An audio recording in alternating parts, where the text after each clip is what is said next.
তো সকাল সকাল আমরা অ্যামাজন নদী পরিষ্কার করে কেনই বা মাছ ধরছি, তো চলো তোমাদেরকে এটা প্রথম থেকে বলি। তো ব্যাপারটা হয়েছে কি, আমি সকাল সকাল ঘুম থেকে উঠে চলে যাচ্ছি একটা বন্ধুর সঙ্গে একটা ব্লেজার পরে। তো বন্ধুরা রাস্তায় দাঁড়িয়ে জানি না কার সঙ্গে একটা কথা বলছিল, তোমরা দেখো। मेरे बाबू ने खाना खाया? नहीं खाया। मेरे बाबू ने खाया।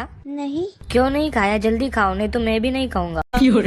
তো তারপরে আমরা চলে যাই হচ্ছে এটা একটা আড্ডা ঘরে, যেখানে কেউ ছিল না, শুধু আমরা দুজনই ছিলাম। তারপরে বন্ধুর সঙ্গে ডান্স চালু করে দিলাম।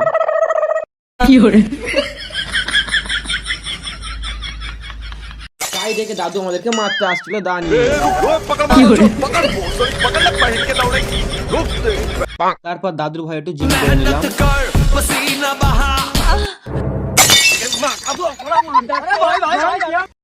তো সবশেষে চলে এলাম অ্যামাজন নদীর জঙ্গলটা। তো এই জঙ্গলটাতে যে নদীটা ছিল পুরো পরিষ্কার করে মাছ ফাছ ধরে নিলাম। এই কাকুগুলো তিমি মাছ, হাঙ্গর মাছ সব ধরে নিজের বালতি এবং লুঙ্গির ভিতরে ঢুকিয়ে রাখছিল।